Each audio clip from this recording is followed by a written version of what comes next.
Bonjour et bienvenue sur Mechatronics. Merci à tous ceux qui me suivent et puis si vous me suivez pas, vous pouvez venir me suivre, hein, ça peut être intéressant pour vous et pour moi. Voilà, vous pouvez mettre aussi un petit pouce bleu, ça m'encourage à poursuivre mes vidéos. Voilà. Hier, j'étais en train de regarder mes rigs et je me demandais si le Toncoin était toujours aussi profitable par rapport à l'ETH et pour le coup j'ai fait quelques petits calculs. Et donc je voulais vous partager ça et puis aussi vous faire une petite réflexion générale sur un peu les crypto-monnaies et puis le post qui devrait arriver soi-disant en juin, hein, on y croit. Hein. Voilà. Donc l'idée c'est que je compare un petit peu la rentabilité du Toncoin actuel et de l'ETH. Hein. Alors bien évidemment c'est actuel, hein. Ce qui veut dire que dans une semaine ça sera plus valable. Hein. Voilà. Donc je vous invite à faire vos propres calculs et à faire à regarder de votre côté quelle rentabilité vous pourriez avoir sur vos rigs. En tout cas, je vais vous montrer moi comment je fais pour calculer ça et peut-être que ça pourra vous intéresser et vous inspirer pour faire vous-même vos calculs, quoi. Voilà. Donc je me suis basé sur Hashrate.no au départ, hein, pour voir ce qui était le plus rentable. Le truc c'est que eux ils donnent la rentabilité par carte graphique. Or, dans un rig, on peut avoir des mix de cartes, quoi, hein. Moi, j'ai pas que des 6008, j'ai pas que des 6007, par exemple. J'ai pas que des 3060. Voilà, j'ai un mix, hein, d'un peu tout ça, en fonction de ce qu'on trouve. Hein, vu la rareté des cartes, on peut pas faire comme il y a 4 ou 5 ans où on achetait 5 RX80 ou 6 ou 10 RX80, 580, pardon. Et on était content. Là c'est plus difficile à faire ça. Là, moi, mes rigs actuels, c'est des gros mélanges d'un peu toutes les cartes, quoi. C'est en fonction de ce que je trouve et du prix surtout, hein, puisque ça rentre quand même pas mal en ligne de compte. Hein. Voilà, alors la première chose que j'ai regardé comme revenu de référence, c'est sur NiceHash. Donc l'idée là, c'est que j'ai pris deux de mes rigs, j'en ai trois en tout. Hein.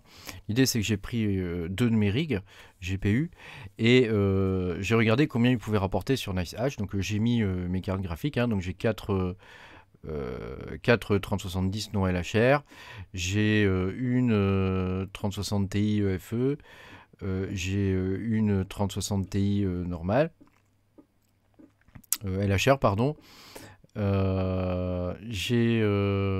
d'ailleurs, je me suis trompé là. Ah non, c'est bon, il a pris en LHR, donc c'est bon.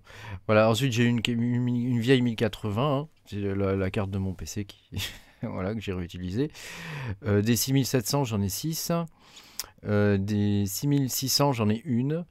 Voilà, là j'ai encore une 3060 Ti et une 3070 Ti. Voilà, et donc ça fait un revenu journalier de 23 euros. Avec NiceHash. Donc ensuite, je suis allé voir dans What to Mine. Alors dans What to Mine, quand on est là-dedans, là, dans le truc de base, le Toncoin n'apparaît pas.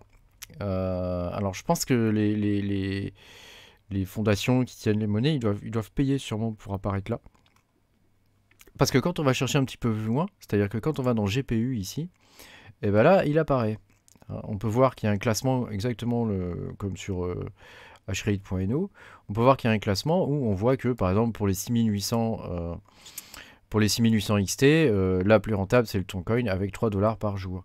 Et donc, si on regarde sur Hashrate.no, la 6800, parce qu'il faut quand même comparer les deux, hein, ils disent eux aussi que le Toncoin, c'est le plus valable avec un revenu de 4 $ par jour. Un revenu estimé de 4 $ par jour. Après, eux, peut-être que ils affichent le revenu électricité déduite, mais enfin, ça m'étonnerait. Donc, vous voyez, il y a quand même des disparités entre les deux, quoi. Hein. Donc, faut quand même faire attention. Quand même faire attention. Cela dit, on peut, il y a le Toncoin sur White to Mine, mais il n'apparaît pas dans la liste. Dans la liste de recherche ici, celle que tout le monde plus ou moins utilise, quoi. Donc il faut aller chercher un petit peu plus loin et c'est ce que j'ai fait. Et donc, il y a un système qui permet, en fonction du coin, de regarder la rentabilité. Et donc, c'est ce que j'ai fait. Et du coup, j'ai fait la comparaison manuelle. J'ai noté le hash rate exact de mes deux rigs. J'ai noté la puissance consommée à la prise. avec mes, vous savez, j'ai des petits plugs là qu'on met avant la prise là, qui nous donnent la consommation. Et j'ai noté le coût en kilowattheure. Alors là, il est en dollars, hein, donc j'ai converti. Hein.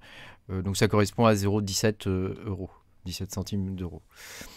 Voilà, au niveau des fees, donc j'ai additionné, j'utilise LOL Miner, hein, donc j'ai additionné 0,7% et j'ai additionné aussi 1% de la pool, puisque je mine sur tout miner et eux ils prennent 1%. Voilà, et donc quand on fait calculer, voilà, on obtient un profit de 25 $. Donc ce qui est un petit peu... Ouais, faudrait multiplier, faudrait faire le calcul par rapport à une NiceHash. 25,51 multiplié par 0,85. Je le fais un petit peu au pif. Hein. Donc ça nous donne 21 € à peu près. Hein. Donc c'est un peu moins que NiceHash. Hein. Mais c'est normal, hein, c'est le plus rentable. Hein. Et donc pour le coup, un revenu estimé à 36 $ pour un coût de 10 € à peu près en électricité. Si on fait la même chose pour le Toncoin, donc je vais mettre, comme j'ai fait tout à l'heure, sur Average Last 24 heures, on obtient un profit de 31 $ pour un coût électrique de 11 $ avec un profit estimé de 20 $, ce qui doit nous donner dans les 18 € à peu près, quoi. Donc actuellement, ça joue quand même dans un mouchoir de poche. Un coup le Toncoin monte, un coup c'est le TH, voilà. Cela dit, là quand je fais le test à l'heure actuelle, sur les dernières 24 heures, c'était le TH le plus rentable. Vous voyez, donc malgré ce qu'on peut regarder sur Hashread.io ou même sur What2Mine, hein, dans la section GPU ici, hein, où on peut voir que le Toncoin est plus profitable pour certaines cartes, si vous avez des rigs par exemple que de 6900, peut-être c'est plus intéressant de miner du Toncoin. Hein. Ou de 6800, c'est peut-être plus intéressant de miner du Toncoin. Hein. Par contre, si vous avez des 3070 comme moi, c'est la majorité de mes cartes, hein, bah, pour le coup, ou les 6700, c'est peut-être plus rentable de miner de l'ETH, quoi. Hein. Donc voilà, donc ça nous donne 20... Ah oui, alors après j'ai fait la même chose sur Minerstat. Donc sur Minerstat, quand je fais le calcul, donc je vais le recalculer là, voilà, quand je fais le calcul, on obtient 22,86 €. À mon avis, Minerstat est plus précis, il est plus proche de la réalité que White2Mine, où il nous donne un profit de 25 $, hein, ce qui fait... 22-23 €.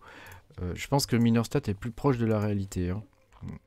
Et de même, pour le Toncoin, on a un profit qui est de 20 €, 20,50 € quoi, quasiment. Hein, pour 30 € minés. Donc là, on peut voir qu'il y a quand même une petite variation, hein, par rapport à ce qu'on voit sur... puisque là, on a 20 $. Hein, alors que l'autre nous met 20 €. Donc là, vous voyez, il y a un petit problème de... Soit il y a un site qui est vrai, soit il y a un site qui est... enfin, il y a un des deux sites qui est vrai, en tout cas. Et moi, je pencherais plutôt pour Minerstat. Puisqu'ils basent leurs données sur des rigs, hein, qui sont en fonctionnement. Hein. Ils ont des rigs... Enfin, quand vous installez Minerstat, les données sont envoyées et elles sont partagées, quoi. Donc je pense que Minerstat est plus juste au niveau du rendu. Donc on a d'un côté on a 20,50 € et de l'autre pour le TH on a 23 € à peu près, quoi, 22,50, 23. Donc ça joue dans un mouchoir de poche et quand on regarde les courbes sur FTX, donc ça c'est le Toncoin en 4 heures. On regarde le 4 heures sur le TH. Bon, bah, on a à peu près la même courbe, quoi. On a quasiment la même, ouais, c'est quasiment du copier-coller, quoi. Donc ça joue vraiment dans un mouchoir de poche. Il suffit que le Toncoin, il y a un petit peu moins de mineurs dessus, ça sera plus rentable. Et bon, pour le TH, il n'y aura pas un petit peu moins de mineurs. Hein. Faut pas rêver. Il suffit qu'il y ait un peu moins de mineurs sur le Toncoin et ça sera plus rentable. Ou que le Toncoin monte un tout petit peu plus et il sera plus rentable. Du coup, pour certaines cartes, comme je pense au 6800 XT, il sera beaucoup plus rentable. Voilà. Alors après, je me suis amusé un petit peu à regarder les différentes monnaies. Alors moi j'aime bien CoinMarketCap parce que on peut voir ce que pensent les gens et quelles sont les tendances, voilà, quelles sont les tendances actuelles. et sur ce que pensent les gens sur leurs prédictions, en fait, leurs prédictions de prix. Et pour le coup, je me suis amusé à regarder, donc je suis ces monnaies-là en termes de minage, hein, et je me suis amusé à regarder. Il manque juste la Viane, hein, que je mine, mais qui est pas, qui est pas là, quoi. Au passage, la Viane actuellement, il est quasiment aussi rentable que le Raptoreum. Donc c'est intéressant, hein, pour ceux qui minent avec leur CPU aussi, hein. Alors, quand on regarde les estimations pour l'Ethereum, euh, déjà en termes de précision, elles sont précises à 90%. Donc il y a une marge d'erreur de 10%. C'est quand même pas grand-chose, hein, donc c'est relativement fiable. Et ce qu'on peut voir, c'est que ils estiment pour la fin du mois de janvier que l'Ethereum sera à 3900 $, qui va se maintenir à quelques dollars près en février, et par contre qui va commencer à regrimper en mars, en avril, et en avril il fera un pic à 4300 et quelques dollars, alors à 10% près, hein, bien sûr, hein. Et puis qu'après il va se remettre à baisser pour finir en juin à 3600 $. C'est marrant, c'est en juin que le poste va arriver. Soit s'il arrive, il arrivera trop tard. Quand on regarde au niveau du Toncoin, on voit que les estimations sur les 6 mois à venir, elles sont identiques. C'est-à-dire que la rentabilité ne change pas, quoi. Après, le nombre de mineurs peut jouer sur la rentabilité, hein, mais au niveau du cours de la monnaie, ça ne change pas. C'est-à-dire que grosso modo, c'est estimé à 3,5 $, quoi.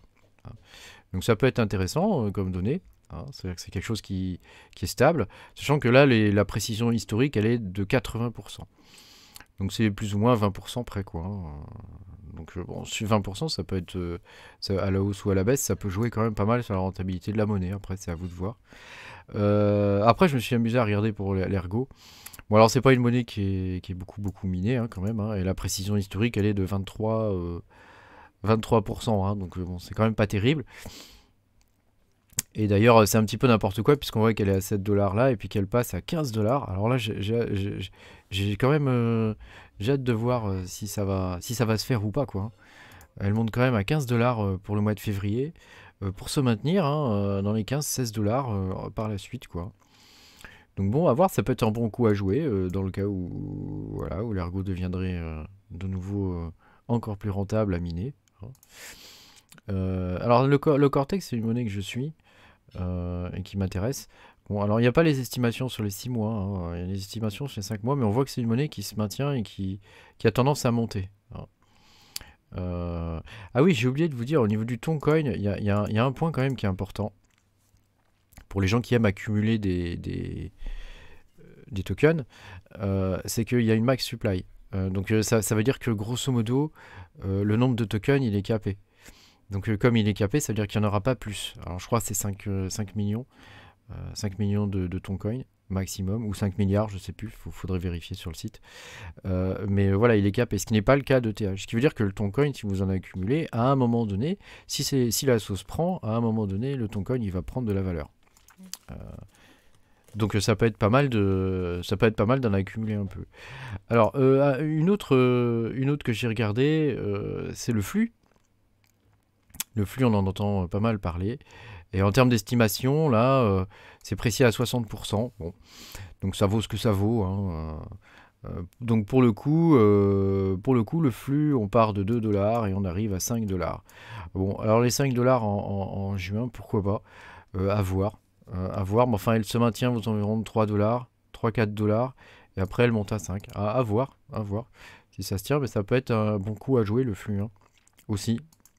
Mieux que je pense que c'est plus intéressant de miner du flux que de l'ergo. Et puis le Ravencoin, hein, c'est une monnaie que j'ai miné un petit peu. Voilà, ça consomme beaucoup. Mais bon, faut pas non plus, ça consomme pas non plus énormément plus, hein, que les cartes chauffent plus par contre, hein, que le TH, hein. Quand je regarde le Toncoin, vous voyez la consommation, elle est de 150 watts de plus pour mes 2 rigs, hein, donc ça va pas chercher non plus la lune, quoi, hein. Bon bah là les estimations elles bougent pas trop, quoi. Donc voilà, et la précision des estimations elle est 90%, hein, donc elle vaut à peu près la même chose que pour le TH, quoi, hein. Donc à plus ou moins 10% près, ça sera ça, quoi. Voilà. Donc après, bon, bah, c'est à vous de vous faire une idée sur ce qu'il est intéressant de miner. Moi, ce que je retiens, c'est que le flux peut être intéressant à terme, et le ton aussi, du fait de sa max supply, quoi. Merci beaucoup d'avoir suivi cette vidéo. Mettez-moi un petit pouce bleu, ça m'encourage à poursuivre. Et puis abonnez-vous pour ceux qui ne sont pas abonnés. Salut, au revoir.